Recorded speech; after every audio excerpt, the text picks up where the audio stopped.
Jangan lupa subscribe YouTube channel Metro TV News dan jangan lupa nyalakan notifikasinya.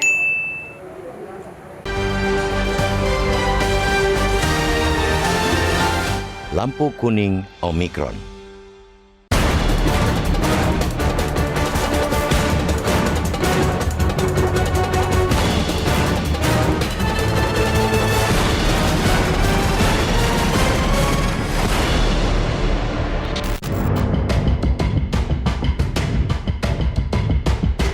Jakarta harus mewaspadai penyebaran COVID-19 varian baru Omikron yang terus melonjak. Saat ini, tingkat keterisian tempat tidur atau Bed Occupancy Ratio atau BOR perawatan pasien COVID-19 di ibu kota meningkat pesat. Berdasarkan keterangan Wakil Gubernur DKI Jakarta, Ahmad Riza Patria di Jakarta kemarin, BOR naik 2% jika dibandingkan dengan data pada Jumat 28 Januari, naik dari 54% menjadi 56%. BOR Intensive Care Unit atau ICU, pasien COVID-19 ikut meningkat. Saat ini sudah mencapai 19%. Tersedia 651 tempat tidur di ICU, sudah terisi sebanyak 152 tempat tidur. Fakta terkait dengan BOR itu memperlihatkan Jakarta sedang tidak baik-baik saja. Kasus positif COVID-19 di Jakarta konsisten menanjak. Persentase kasus positif dalam sepekan terakhir ini mencapai 11,8%. Persentase itu melampaui standar Organisasi Kesehatan Dunia atau WHO sebesar 5%. Pemprov DKI Jakarta harus menyadari betul bahwa lonjakan kasus COVID-19 dalam sepekan terakhir ini masih pada tahap awal, belum mencapai puncaknya. Perkiraan pemerintah, pusat puncaknya pada pertengahan Februari sampai Maret. Jangan sampai rumah sakit sudah penuh duluan, malah tergopoh-gopoh pada saat puncaknya tiba.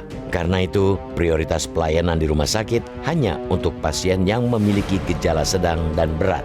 Benar bahwa Omikron tidak memiliki gejala fatal, tetapi nyatanya sudah ada korban jiwa. Terus terang, Pemprov DKI Jakarta tidak bisa bekerja sendirian. Harus menjalin kolaborasi dengan Pemprov Jawa Barat dan Banten. Mobilitas warga dari dan menuju 3 provinsi itu sangat tinggi, sehingga eloknya 3 provinsi itu membuat aturan bersama untuk membendung penyebaran COVID-19. Koordinasi kebijakan itu yang hingga kini belum tampak terlihat. Bukan hanya Jakarta yang patut waspada. Berdasarkan data Satgas Penanganan COVID-19 per kemarin, penambahan kasus terkonfirmasi positif harian terdapat 5 provinsi dengan angka tertinggi. Jakarta di urutan pertama, sebanyak 6.613 kasus. Diikuti Jawa Barat dengan penambahan 2.584 kasus, Banten menambahkan 1.740 kasus. Jawa Timur menambahkan 359 kasus dan Bali menambahkan 359 kasus. Penambahan kasus secara nasional pada kemarin sebanyak 12.422 kasus, terdiri dari 12.101 kasus transmisi lokal dan 321 kasus pelaku perjalanan luar negeri. Dengan demikian, saat ini Indonesia tengah menghadapi lonjakan kasus harian COVID-19, utamanya varian Omikron. Patut diapresiasi karena Presiden Joko Widodo pada Jumat 28 Januari menegaskan bahwa pemerintah sudah melakukan banyak persiapan untuk menghadapi varian Omikron. Persiapan itu mencakup perbaikan berbagai sarana dan prasarana fasilitas kesehatan disesuaikan dengan karakter varian Omikron. Ketidaksempurnaan pelayanan pada kasus Delta jangan sampai terulang lagi. Jangan pernah terperosok pada kesalahan yang sama. Tidak kalah pentingnya ialah pemerintah harus terus-menerus meningkatkan kesadaran masyarakat. Kesadaran untuk mematuhi protokol kesehatan, mengurangi mobilitas agar meminimalkan kontak sehingga mencegah penyebaran Omikron yang lebih luas. Bila perlu, pemerintah jangan ragu-ragu melakukan intervensi dengan menerapkan pembatasan sosial di semua sektor secara ketat dan tegas. Pemberlakuan pembatasan kegiatan masyarakat dengan level tertentu di setiap wilayah jangan kendur dilakukan. Terus terang, kenaikan kasus saat ini memperlihatkan alarm sudah berbunyi bahwa puncak Omikron di depan mata. Lampu kuning sudah menyala. Keselamatan rakyat sebagai hukum tertinggi wajib dipraktikkan, bukan cuma diucapkan.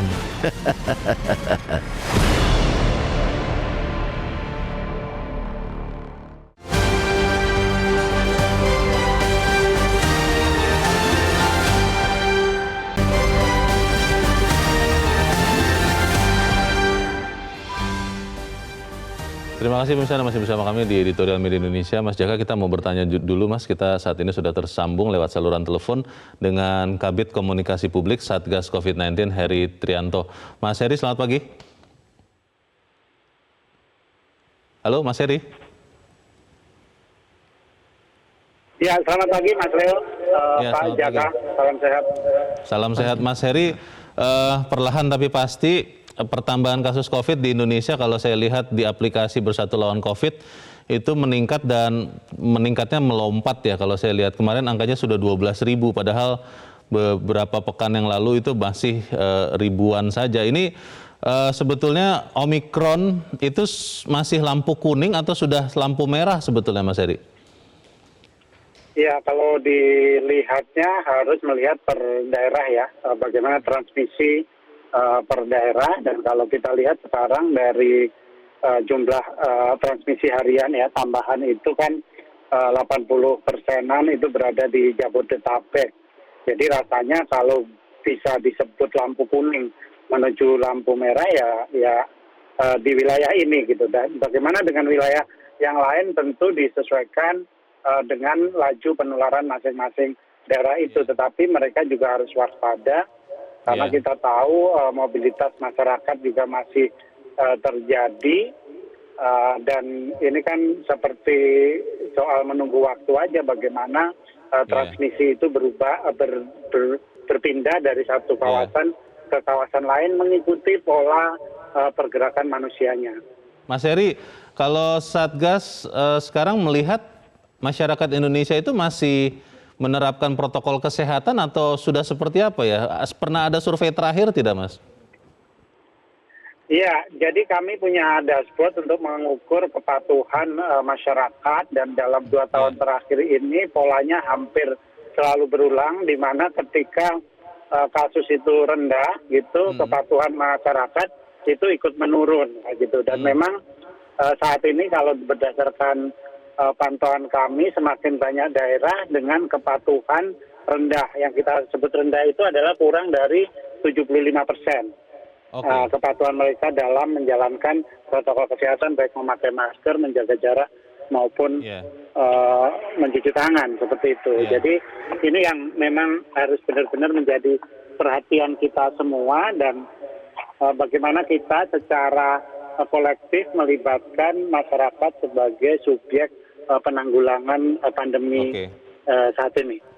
Mas Heri, di tahun-tahun lalu kita merasakan ada perubahan situasi masuk ke kegawatan saat PPKM ditingkatkan dari level 1, 2 sampai kemudian benar-benar ketat.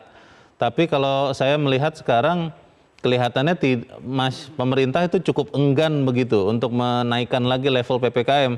Benar begitu atau bagaimana Mas Heri? Sebenarnya tidak, karena asesmen itu terus dilakukan dan kita memang masih berpatokan pada asesmen dari WHO ya, di mana PPKM itu ditentukan oleh transmisi harian, kemudian tingkat keterisian rumah sakit, kemudian tingkat kematian, kemudian yang keempat adalah tingkat vaksinasi secara umum masyarakat dan vaksinasi untuk kelompok rentan dan komorbid yaitu lansia. Tapi kalau melihat Jakarta misalnya Mas Heri, itu kan saya belum mendengar bahwa misalnya PTM pembelajaran tatap muka ditiadakan dulu sambil menunggu kondisi reda. Ini bagaimana Mas Heri? Karena kan akhirnya kita menangkap kesan, oh ini situasinya benar-benar masih aman atau memang gawat atau bagaimana? Kan jadi bingung Mas Heri, bagaimana? Ya, kita lihat di pekan lalu di mana wilayah aglomerasi Jabodetabek itu masih di level 2. Kendati kemudian di Jakarta dikatakan levelnya sebenarnya sudah lebih tinggi di level 3, merujuk pada tingkat penularan harian yang sudah di atas 5.000 kayak gitu. Nah, minggu ini atau hari ini akan dilakukan evaluasi oleh pemerintah yang kemungkinan akan mengubah sejumlah status PPKM sejumlah daerah. Tetapi saya tidak mau mendahului asesmen yang disampaikan hari ini bagaimana posisi Jabodetabek atau kemudian juga beberapa daerah yang juga sudah mulai meningkat seperti di Jawa Timur maupun di Pulau Bali. Mas Heri, salah satu yang sering disebut teman kerabat saya adalah karena melihat Omikron ini kelihatannya tidak semematikan Delta. Juga karena banyak orang yang sudah divaksin, akhirnya angka kematian per kemarin saja misalnya tanpa mengecilkan arti seorang manusia, itu angka kematiannya baru 18 begitu. Dibandingkan misalnya pada saat Delta merajalela tahun lalu, itu kan bisa ratusan, ribuan. Sehingga masyarakat katanya tidak takut, tidak terlalu serius menghadapi Omikron ini. Itu bagaimana ya Mas Heri? Iya, kita harus melihat bagaimana sekarang berapa orang yang sedang berada di rumah sakit, itu ada sekitar 9 ribuan, di mana ratusan diantaranya sebenarnya masuk dalam kondisi parah. Mereka masuk di ICU ya. Yang kemungkinan ini memiliki risiko fatality yang tinggi.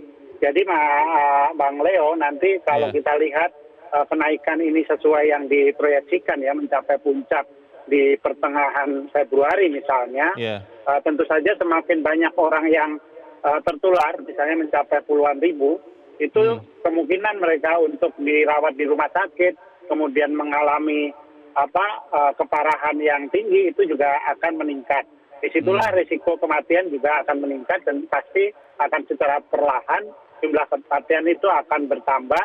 Kendati memang tidak seperti pada periode Delta gitu. Jadi ini yang benar-benar harus kita antisipasi dan sejauh ini misalnya di Pulau Jawa Bali itu masih ada sekitar 12 juta masyarakat yang belum divaksin dan memiliki imunitas gitu. Kendati secara keseluruhan yang belum divaksin itu lebih dari 44 juta, tapi dari survei serologi terakhir menunjukkan sebagian mereka ternyata memiliki imunitas. Jadi ada 12 kelompok rentan ini yang harus kita lindungi dengan mempercepat vaksinasi kepada mereka. Mas Heri, terakhir, salus populi prima lex esto, keselamatan masyarakat itu hukum tertinggi, masih berlaku atau sekarang sudah berubah menjadi ekonomi masyarakat yang menjadi hukum tertinggi, Mas Heri? Ya, cara saya itu masih berlaku dari zaman dahulu untuk negara-negara demokrasi dan rasanya sih sekarang ini masih menjadi prioritas utama pemerintah. Karena bagaimanapun juga kalau kesehatan ini tidak kita atasi ya ekonomi nanti juga tidak ada artinya, Mas Leo. Baik, kita dukung Mas Satgas untuk meningkatkan kampanye peningkatan kesadaran akan bahaya COVID dan Omikron, dan mungkin perlu juga ya Kasatgas yang baru untuk kemudian berbicara juga pada suatu saat. Terima kasih Mas Heri Trianto, Kabid Komunikasi Publik Satgas COVID-19. Selamat pagi. Ini bagaimana Mas Jaka, kalau kita melihat ini kan kita jadi agak ngeri-ngeri tidak sedap, tetapi kita harus jeda dahulu Mas Jaka dan pemirsa tetap bersama kami. Kita melihat bahwa memang bahaya ini terjadi, apa yang bisa kita lakukan? Kita belum melihat ada kegawatan yang terjadi nih Mas Jaka. Ya, saya pikir kalau sampai sekarang kan rumah sakit masih mampu ya untuk melayani atau merawat para pasien COVID. Kalau di Jakarta itu kan bornya masih, bukannya masih ya sudah 56 udah hampir 60. Kemudian yang ICU kan sudah 19. Padahal kalau kita bandingkan dengan akhir Desember itu bor hanya 3%. Artinya udah peningkatannya udah ada gila-gilaan. Kemudian dibandingkan dengan 16 Januari itu bornya baru 19%. Sekarang sudah 56%. Artinya bahwa kalau pasien itu terus mengalir ke rumah sakit, penularan di masyarakat tidak kita hentikan juga, ya lama-lama rumah sakit akan kewalahan. Ketika rumah sakit kewalahan, mereka yang punya gejala berat, punya komorbid dan segala macam, yaitu resiko fatalisnya juga besar. Ini yang menurut saya harus kita waspadai betul. Di samping pemerintah juga harus betul-betul menyiapkan fasilitas kesehatan, dan yang tidak kalah pentingnya adalah masyarakat. Bagaimana kita betul-betul menjaga agar penularan di sekitar kita, di lingkungan kita itu bisa kita tekan seminimal mungkin, sehingga tidak akan terjadi overload nanti di rumah sakit. Karena kalau ketika sudah terjadi kapasitasnya sudah tidak mampu lagi, itu akan terjadi sebuah bencana seperti Delta, meskipun mungkin mudah-mudahan juga tidak akan sefatal sebelumnya. Dan angka kematian akhirnya bisa bertambah, menyusul angka kasus begitu. Betul. Tapi kalau kita melihat situasi sekitar kita kita lah Mas Jaka. Saya tidak melihat ada kekhawatiran itu. Saya tidak melihat ada juga, misalnya katakanlah kalau zaman dulu kan kita masih ingat Satpol PP, merazia, petugas kepolisian. Tidak ada. Jadi ya sudah, ini aman-aman saja. Bagaimana Mas? Iya, ini juga tugas dari pemerintah ya, khususnya pemerintah daerah ya. Kita mengingatkan ke pemerintah daerah, utamanya daerah-daerah yang tingkat kasus peningkatannya juga cukup besar. Ada DKI, ada Jawa Barat, ada Banten, ada Bali dan Jawa Timur. Itu betul-betul meningkatkan lagi upaya untuk mendisiplinkan masyarakat. Jangan ikut lengah. Ketika masyarakat lengah, harusnya masyarakat lebih tegas, lebih giat untuk membuat masyarakat itu kembali disiplin, bukan malah juga tidak disiplin menjalankan tugasnya. Kalau dua-duanya lemah, masyarakatnya lemah, petugasnya juga lemah, ya kita tinggal nunggu kejadian yang sangat memprihatinkan lagi nantinya. Baik, mekanisme rem dan gas katanya masih berlaku. Cuman saya belum melihat remnya mulai ditarik ini Mas Jaka. Tapi kita harus jeda dahulu dan pemirsa tetap bersama kami. Editorial Media Indonesia segera kembali.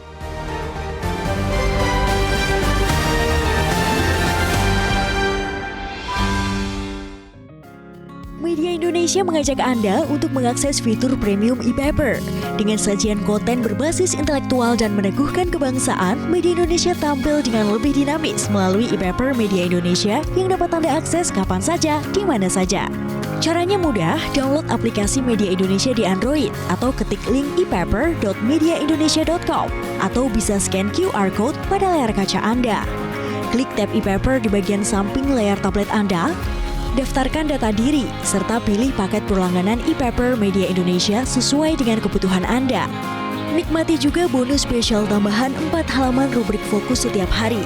Semua bisa Anda dapatkan hanya di e-paper Media Indonesia. Untuk informasi lebih lanjut, hubungi customer service di nomor 0811 1201 2018 atau kunjungi media sosial @mediaindonesia. Media Indonesia, referensi bangsa. Terima kasih pemirsa, Anda masih bersama kami di Editorial Media Indonesia dan kita sudah terhubung Mas Jaka dengan banyak pemirsa Metro TV. Kita akan coba dengarkan pendapat mereka. Yang pertama adalah Ibu Indra di Cirebon, Jawa Barat. Bu Indra, selamat pagi. Selamat pagi, Bung Leonard Sarmosir dan Bung Jaka Budi Santosa. Assalamualaikum warahmatullahi wabarakatuh, Metro TV. Waalaikumsalam warahmatullahi wabarakatuh. Silakan Bu Indra, bagaimana Bu? Ini kita masih lampu kuning atau menurut Ibu sudah lampu merah ini Bu, Omikron? Ya, begini, melihat keadaan ini, saya jadi teringat hadis Nabi Muhammad SAW, Bung Leo, yang bunyinya, jika terjadi wabah di suatu negeri, maka orang dari luar jangan masuk ke wilayah itu. Dan orang yang di dalamnya jangan keluar dari wilayah itu. Sepertinya sekarang kita bisa bicara pada masyarakat Indonesia. Jangan pergi ke Jakarta. Dan orang Jakarta jangan keluar dari Jakarta. Keadaannya seperti ini. Mengapa? Karena lihat, sudah yang banyak itu di Jakarta kan. Mengapa? Karena banyak mobilitas dan titik utama mobilitas itu adalah keperluan kerja, keperluan ekonomi. Nah, jadi pemerintah bisa lihat dari sini. Pemerintah sendiri kasih contoh bahwa segala yang bisa dilakukan melalui daring, konferensi pers, seminar dan kerja dari rumah itu. Dan untuk masyarakat, ya masyarakat yang mungkin tidak bisa menghindari mobilitas ini perketat di tempat kerja dan pada saat interaksi sosial ekonomi. Nah, kita lihat di Cirebon sendiri terjadi penularan itu adalah dari orang yang datang dari Jakarta atau atau habis pergi ke Jakarta. Untung masyarakat sudah pandai sekarang mengadakan isolasi mandiri sehingga mengurangi beban vaskes kan. Nah, itu mudah-mudahan dilaksanakan juga oleh yang di daerah. Karena lihat sendiri urutannya Jakarta, Jawa Barat, Banten, Jawa Timur, Bali. Ya. Bu, kalau di Cirebon sendiri, Bu, di sekitar Ibu, itu Ya. masyarakat masih patuh dengan protokol kesehatan tidak? Masih pakai masker, masih jaga jarak, masih menghindari bepergian, atau sekarang sudah normal seperti sebelum pandemi, Bu Indra? Sebagian besar masih melaksanakan prokes itu. Oke. Keadaan lalu lintas juga belum seramai biasanya, Bung Leo. Ya, oke. tapi yang mengesalkan kan orang-orang yang bandel itu, yang ada aja, yang justru bikin resah orang banyak. Jadi Betul. kewajiban tiap individu untuk saling mengingatkan. Iya. Laksanakan prokes begitu. Bicara pada siapa saja, ya termasuk vaksinasi itu yang alhamdulillah sudah berjalan lancar dengan bantuan segala pihak. Ya, Baik. juga tekankan bahwa memang tujuan Tuhan menurunkan wabah ini adalah supaya kita melaksanakan kehidupan normal yang baru, menjalankan 5M. Iya, memang itu mungkin tujuannya, dan mengurangi aktivitas atau mobilitas. Jadi jangan bergerak kalau tidak betul-betul perlu. Mungkin itu yang bisa saya sampaikan, Bung Leo. Jadi sekali lagi, jangan pergi ke Jakarta dan jangan keluar dari Jakarta. Assalamualaikum warahmatullahi wabarakatuh. Waalaikumsalam warahmatullahi wabarakatuh. Terima kasih Bu Indra di Cirebon, Jawa Barat. Selamat pagi. Di belakang Ibu Indra ada Pak Yunus Luat di Tanjung Selor, Kalimantan Utara. Pak Yunus, selamat pagi. Selamat pagi, Bung Leo dan Bung Joko Budi. Salam sehat selalu untuk kita semua. Salam sehat. Silakan, Lampu Pak. kuning untuk Omikron. Iya. Selalu kami katakan, walaupun kami di pelosok Kalimantan Utara, Kabupaten Belungan, Provinsi Kalimantan Utara, kami menghimbau kunci tutup rapat ibu kota negara Jakarta. Kalau kita serius menangani Omikron, mari sehati sepikir. Karena sumbernya, mohon maaf saya tidak persalahkan kondisi, tetapi fakta realita yang ada, pusat transmisi lokal, pengembangan, penyebaran, penularan virus Omikron yang begitu cepat ini berada di pusat ibu kota. Nah, benar sekali apa yang disampaikan oleh Ibu tadi, supaya jangan ada orang dari Jakarta ke daerah. Kalaupun ada, periksa baik-baik. Karena kita tidak mau seperti yang terulang kembali. Nah, kami berharap supaya ini harus kita tetap waspada dan tetap mematuhi, melaksanakan prinsip protokol kesehatan dalam kegiatan aktivitas sehari-hari. Mari kita hati pikir, berbuat yang terbaik, berdoa supaya virus Omikron yang berbahaya dan virus-virus lainnya segera lenyap, musnah, habis, tak tersisa di bumi NKRI tercinta. Terima kasih, salam sehat selalu untuk seluruh warga NKRI tercinta. Tuhan memberkati kita semua dalam satu kebersamaan, penguatan, kesatuan hati, mencintai NKRI ini untuk kebaikan kita semua. Amin. Terima kasih Pak Yunus Luat di Tanjung Selor, Kalimantan Utara. Selamat pagi. Di belakang Pak Yunus ada Pak Armstrong. Pak Armstrong di Manokwari, Papua Barat. Pak Armstrong, selamat pagi. Pagi Bapak-Bapak di Studio Metro TV. Selamat pagi Pak Armstrong. Bagaimana Pak pendapat Anda Pak di Jabodetabek khususnya dan di seluruh Indonesia sudah lampu kuning Omikron nih. Kalau di tempat Bapak, apakah sudah mulai ada peningkatan lagi atau seperti apa menurut Anda Pak Armstrong? Silakan Pak. Kalau di Papua Barat memang mulai kelihatan ada sedikit peningkatan walaupun tidak signifikan. Manokwari tempat saya yang kebetulan ibu kota provinsi Papua Barat, kemarin itu 0 kasus, tapi sekarang 2 hari ini ada 3 kasus. Iya, yang mau saya sampaikan Pak, begini, kebetulan saya ini wartawan dan baru pulang dari Jakarta sekitar Kamis Jumat lalu. Oke. Pak, ekonomi di Jakarta itu sudah mulai menggeliat, naik Grab, orang-orang Grab sudah bersyukur, sopir-sopir sudah bersyukur bahwa sudah mulai baik, makan di pinggir jalan juga sudah bilang, orang-orang pedagang sudah bilang sudah mulai bagus. Pak, saran saya, Pak, kita ini sebenarnya udah jenuh, Pak. Jenuh dengan kondisi seperti ini, udah jenuh. Oh, jenuh, oke. Iya, sudah jenuh, udah 2 tahunan loh Pak. Ini kondisi ini pandemi COVID ini dari pertama COVID-19, kemudian Delta, sekarang Omikron, nanti besok-besok pasti akan ada lagi varian baru. Semoga tidak sih. Sambil kita, jadi istilah yang pemerintah sampaikan gas rem, oke, saya juga pakai istilah gas rem, terus lama-lama juga bisa gasnya putus loh, atau rusak loh mesinnya. Oke. Ya Jadi, kita jujur aja kita ngomong gitu kan pemerintah pakai istilah itu. Nah sekarang saya juga pakai istilah itu. Jadi saran saya 2 tahun ini sudah merupakan 2 tahun ini sudah sebenarnya pemerintah kita kan orang pintar, semua ada di dalamnya. 2 tahun ini sudah waktunya kita evaluasi, kemudian kita cari solusi.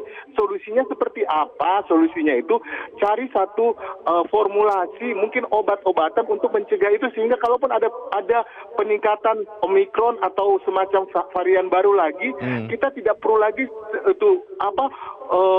membatasi pergerakan ekonomi masyarakat, PTM-nya dibatalkan dan lain-lain. Tadi ada semacam obat, semacam flu dan lain-lainnya. Kalaupun sekarang PTM batasi, udah batasi 6 bulan. 6 bulan itu pemerintah fokus untuk cari solusi baru. Kan kita punya orang-orang pintar, ilmuwan kita banyak, Pak. Masa kita sudah 2 tahun ini nggak dapat apa-apa, hanya ikut WHO. Memang betul WHO bagus. Tapi kita punya inisiatif sendiri dong. Kasihan ekonomi kita udah hancur, Pak. Utang besar, Pak. Masyarakat juga setengah mati. Tingkat kemiskinan makin tinggi, Pak, dengan kondisi ini, Pak. Jadi cari solusi. Oke, terima kasih Pak Armstrong di Manokwari, Papua Barat. Selamat pagi. Pak Armstrong kelihatannya sudah sangat stres ini. Tapi kita masih ada satu pemirsa lagi, ada Pak John Veto di Batam, Kepulauan Riau. Pak John, selamat pagi. Selamat pagi, Bung Leo, selamat pagi, Mas Jaka. Ya. Selamat pagi. Silakan. Ini lampu kuning Omikron ini. Ya, memang agak ngeri-ngeri sedap juga, judul yang kita bahas pagi hari ini. Jadi kuncinya begini, ini memang agak longgar, Mas Leo. Ya, kita udah agak abai, ya. Tapi alhamdulillah kami di Kepri, ya, karena mungkin penduduk kami sedikit, ya. Dan lagi mobilitas masyarakat antar pulau, naik kapal. Di syarat naik kapal itu sekarang di mana kan harus bukti vaksin, itu harus pakai masker. Agak ketat lah masih, ya. Alhamdulillah lah, kayak wali kota Batam itu Pak Rudi itu dia tak kendur lah, ya, untuk apa nih. Tapi betul juga kita penelpon yang agak stres kali itu, yang ketiga itu kita jenuh, masyarakat jenuh. Memang ada kejenuhan, tapi apapun ceritanya, kejenuhan itu tetap harus kita protokol. Kan tidak mahal juga kok kalau kita menerapkan protokol kesehatan. Ya, jaga jarak, cuci tangan, pakai masker, hindari kerumunan, kan itu aja. Nggak butuh biaya besar juga kok. Ekonomi kan bisa berjalan juga. Ya, cuma masyarakat aja yang harus patuh aja. Ya, kalau kamu seperti itu, jangan kasih kendor, itu aja. Terima kasih banyak. Terima kasih Pak John Veto di Batam, Kepulauan Riau. Selamat pagi, Pak. Pemirsa tadi beragam, Mas Jaka, dan yang menarik adalah Pak Armstrong tadi. Ya. Beliau mengatakan beliau adalah wartawan, baru pulang dari Jakarta, berkediaman di Manokwari, dan berharap sebetulnya 2 tahun ini sudah cukup. Kita belajar untuk mencari formula yang tepat, tanpa harus mengetatkan lagi atau menekan lagi kondisi ekonomi. Beliau tidak setuju kalau kemudian diketatkan lagi nanti ekonomi kita terpuruk katanya. Bagaimana Mas Jaka? Ya, ini kan sebenarnya situasi yang ya sangat luar biasa ya. Bahkan negara-negara maju pun juga mengalami hal seperti kita. Bahkan ada yang beberapa yang lebih parah. Betul bahwa bukan salah satu ya, satu-satunya untuk menetralisir ancaman ini kan sebenarnya kan obat. Tetapi kan untuk menemukan obat itu kan tidak mudah dan butuh waktu sangat panjang. Kita tidak mungkin ujuk-ujuk kita mendapatkan setahun bisa mendapatkan obat yang betul-betul mujarab tanpa efek samping, kan ada beberapa tahap uji klinis dan segala macam. Apalagi penyakit ini baru kan. Tetapi betul bahwa pemerintah harus memberikan solusi yang mungkin lebih konkret ya, meskipun saya juga tidak terlalu yakin solusi yang betul-betul mujarab ini seperti apa, karena kan Omikron atau COVID itu kan dan akan terus bermutasi, dan saya pikir situasi akan begini terus ketika belum ada kekebalan komunal, belum ada obat yang betul-betul mujarab. Yang bisa dilakukan pemerintah ya menurut saya yang paling tepat adalah antara menarik rem dan menginjak gas itu. Ketika situasi seperti sekarang misalnya, itu sebenarnya rem udah mulai injak dikit lah. Dan tadi dikatakan hari ini kan ada evaluasi PPKM. Saya pikir dengan lampu kuning yang kita paparkan saat ini, ya Satgas betul-betul menjadikan pijakan bahwa situasi memang tidak sedang baik-baik saja. Artinya harus ada ketegasan apakah Jabodetabek ditingkatkan levelnya untuk PPKM sehingga akan ada pengetahuan yang lebih ketat lagi, atau mungkin PTM ditinjau ulang, meskipun sebenarnya juga ada dilema karena sudah terlalu lama juga anak-anak kita kehilangan belajar yang betul-betul kita butuhkan. Tetapi saya pikir adalah formula-formula yang bisa kita lakukan, dan itu adalah tugas pemerintah untuk membuat formula seperti itu. Dari semuanya itu yang kalau saya terus terang belum melihat, Mas Jaka, ada perubahan kondisi terutama di Jakarta ya, Jabodetabek, karena kalaupun kasus bertambah terus, tapi kan tidak ada perubahan sama sekali. Jalan masih macet, kegiatan masih ramai, dan mungkin banyak kegiatan yang kembali lagi ke normal sebelum pandemi. Nah, ini bagaimana? Kita harus jeda dahulu, Mas Jaka, dan tetap bersama kami. Editorial Media Indonesia segera kembali.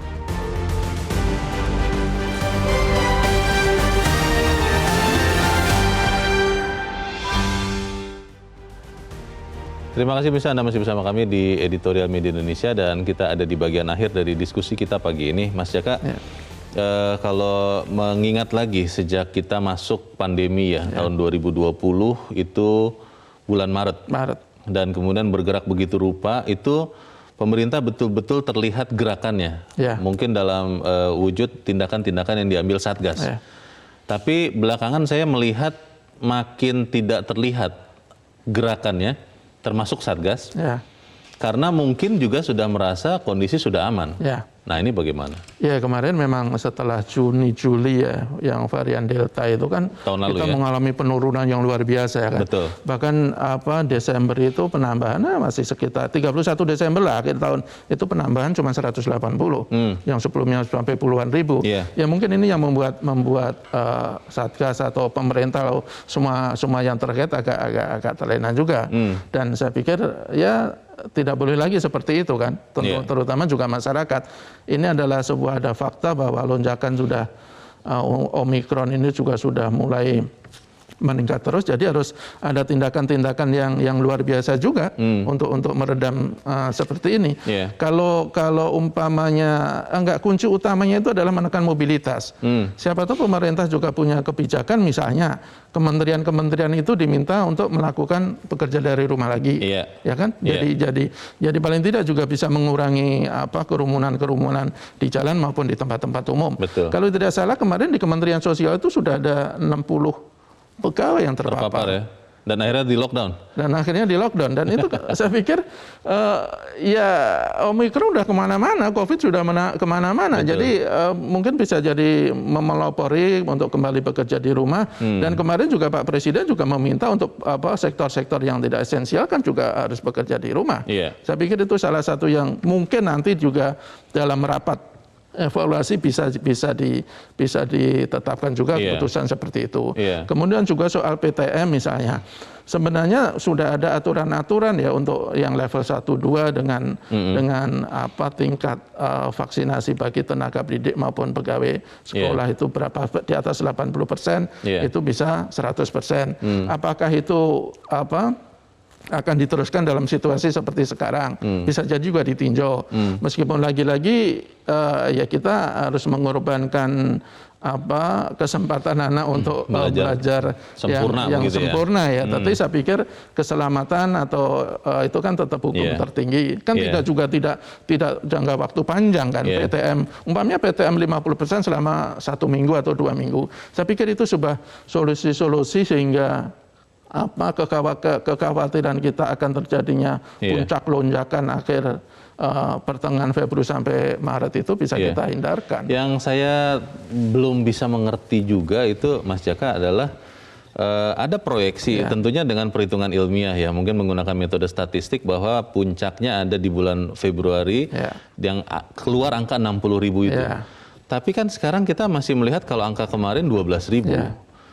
kan kita tidak harus mencapai 60.000 itu. Nah, kenapa tidak kemudian kita melihat dan melakukan bersama-sama langkah-langkah untuk mencegah 60.000 itu tercapai begitu loh. Ini kalau saya melihat seperti PTM misalnya, ya sudah biarkan saja, nanti kalau sampai ada yang kena kan sekolahnya ditutup, tapi kan sekolahnya saja, nanti kalau ada yang kena lagi ditutup, nanti kalau semua sekolah kena tutup 100%, tapi tunggu kena dulu baru ditutup. Ini gimana ya? Iya, tidak boleh sporadis sebenarnya kan. Sebenarnya kan ada prediksi 60.000 umpamanya kan, puncaknya 60.000 itu prediksi yang harus kita hindarkan. Iya. Dengan berbagai cara agar prediksi kita itu meleset, sebenarnya kan seperti itu. Ya salah satunya tadi umpamanya mulai bekerja dari rumah, umpamanya PTM mungkin juga ditinjau ulang, khusus di Jabodetabek yang peningkatannya gila-gilaan.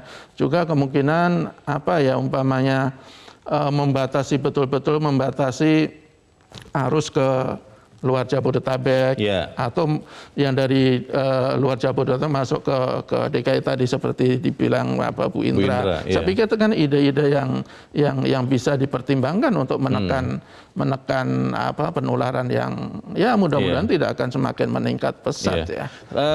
Bicara soal perilaku masyarakat, Mas. Kita di Metro TV ini kan masih menggunakan masker ya, walaupun memang sangat sesak. Banyak orang bertanya, memang tidak sesak bicara 1 jam begitu pakai masker? Sesak, tapi ini demi keselamatan dan juga memberikan teladan. Tapi kan yang melakukan ini mungkin sudah tidak banyak lagi. Di televisi, beberapa televisi mungkin sudah merasa aman dan sudah melepas. Nah, ketidakkonsistenan perilaku ini loh Mas, yang kemudian akhirnya membuat masyarakat juga bingung. Ini sebenarnya situasinya mulai makin gawat atau ya aman-aman saja, bagaimana Mas? Ya kalau sebenarnya kan untuk menjadikan masker ya salah satunya sebagai sebuah tradisi atau gaya hidup, itu kan perlu, kalau sosialisasi sudah lah ya, sudah terlalu. Mungkin ya keteladanan seperti kita dengan sengaja menggunakan masker kan ingin memberikan contoh betapa pentingnya masker untuk melindungi kita dan tidak hanya diri kita, tetapi juga orang-orang di sekitar kita. Saya pikir hal itu juga bisa dilakukan oleh umpamanya tokoh-tokoh masyarakat, tokoh-tokoh agama, dan tenaga-tenaga pendidik misalnya, tidak hanya di sekolah tapi juga di luar sekolah juga harus terus menggunakan masker, sehingga ada kemauan dari masyarakat ketika panutannya menggunakan masker, mematuhi protokol kesehatan, dia juga melakukan hal yang sama. Saya pikir itu sebuah perlu keteladanan. Selain tentu saja tadi petugas juga harus betul-betul jangan sekarang hampir tidak ada kelihatan lagi di tempat-tempat umum melakukan pengawasan menggunakan masker atau tidak. Dan itulah kadang ketika situasi sudah merasa dinilai aman, ya kita terlena. Itu penyakit yang sebenarnya tidak boleh kita terus pelihara. Baik, mari kita sama-sama jaga diri kita dan orang-orang yang kita kasih ya. Mas Jaka, terima kasih sudah hadir di tempat ini. Selamat pagi Mas. Pemirsa, pemerintah jangan ragu-ragu untuk melakukan intervensi dengan menerapkan pembatasan sosial di semua sektor secara ketat dan tegas. Pemberlakuan pembatasan kegiatan masyarakat dengan level tertentu di setiap wilayah jangan kendur dilakukan. Terus terang, kenaikan kasus saat ini sudah memperlihatkan alarm sudah berbunyi bahwa puncak Omikron sudah di depan mata. Lampu kuning sudah menyala, keselamatan rakyat sebagai hukum tertinggi wajib dilakukan, dipraktekkan, bukan cuma diucapkan. Saya Leona Samosir, berterima kasih Anda sudah menyaksikan. Tetap pakai masker Anda, cuci tangan Anda, kalau tidak perlu tidak usah kemana-mana. Selamat pagi, sampai jumpa.